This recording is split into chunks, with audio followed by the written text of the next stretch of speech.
ஆமென். ஹalleluya. ஆபிரகாமை வச்சு அஸ்திவாரம் சத்தியம், தாவீதை வச்சு கிரயம் கிருபை. இனி மத்தேயு 1:1 ஆபிரகாமின் குமாரனாகிய தாவீதின் குமாரனாகிய இயேசு கிறிஸ்துவினுடைய என்ன அதன் அர்த்தம்? கிருபையும் சத்தியமும் ஒன்றை ஒன்று சந்திக்கும்.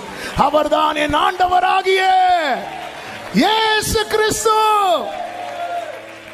யோவான் சுவிசேஷம் 1:14 மாம்சமாகி கிருபையினாலும் சத்தியத்தினாலும் நிறைந்தவராய் நமக்குள்ளே வாசம் பண்ணினார்.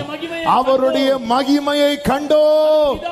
அது பிதாவுக்கு ஒரே பேரானவருடைய மகிமைக்கு ஏற்ற மகிமையாயிருந்தது. அன்று ஆபிரகாமை வைத்து அஸ்திபாரம் போட வைத்து தாவீதை வைத்து கிரயம் கொடுக்க வைத்த இடத்துல சாலமோன் ஆலயத்தை கட்டும் போது மகிமை இறங்கினது. ஹalleluya. அது போலதான், அது போல இதெல்லாம் நிழல், இதெல்லாம் நிழல். சபையே கேளு, கிருபையும் சத்தியம் நிறைந்தவராய் நமக்காக இறங்கி வந்து நமக்குள்ளே வாசம் பண்ணுகிற இயேசு கிறிஸ்து நம்முடைய வாழ்வை மறுரூபப்படுத்தி மகிமை மேல் மகிமையடைய செய்கிறவர். ஹalleluya.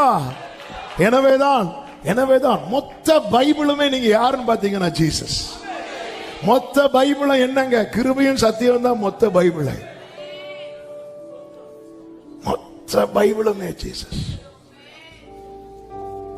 ஹalleluya.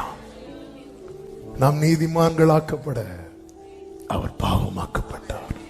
நாம் ஆசீர்வதிக்கப்பட அவர் சாபமாக்கப்பட்டார். நம் நோய்கள் குணமாக அவர் அடிக்கப்பட்டார். அவருடைய தழும்புகளால் நாம் குணமானோம். நாம் ஐஸ்வர்யம் உள்ளவர்களாக அவர் தரித்திரரானார். நாம் பிதாவின் அண்டை நெருங்க அவர் கைவிடப்பட்டார்.